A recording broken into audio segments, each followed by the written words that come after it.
I woke up this morning thinking about the 1970 film WUSA.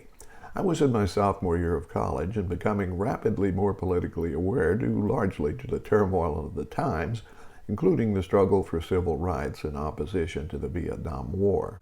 Though the film starred Paul Newman and Joanne Woodward and was directed by Stuart Rosenberg, who also directed Cool Hand Luke, it was not well received. Even at the time I saw it, I realized the script was heavy-handed, choosing to use a meat axe rather than a scalpel in its approach. Still, it had an effect on me, possibly nudging me in a direction I was already headed. What strikes me now is how prophetic the film was. It's about an amoral drifter, Newman, who takes a job as an announcer for a right-wing radio station down south. It's clear Newman's character has no particular political bent. He just takes what the station owner, Pat Hinkle, gives him and sells it to the public in a very effective manner. Anthony Perkins is very good in a supporting role as a kind of conscience for Newman, and this was 1970, remember, when most AM radio stations were still playing music rather than riding the cash cow of ideological programming.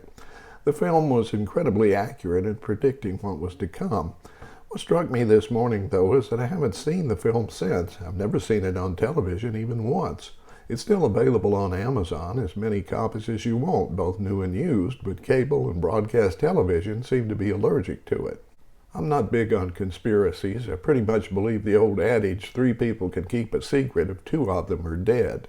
Who needs a conspiracy when there's a huge financial incentive, advertising dollars, to not show programming that ruffles people's feathers, especially politically? A much better film, which covered the same ground 13 years earlier, is A Face in the Crowd, starring Andy Griffith and directed by Elia Kazan from a Bud Schulberg script. I see that one only infrequently as well, usually only during Oscar month on Turner Classic Movies. Griffith deserved a Best Actor Oscar, as did Patricia Neal, but only Kazan was nominated for his direction.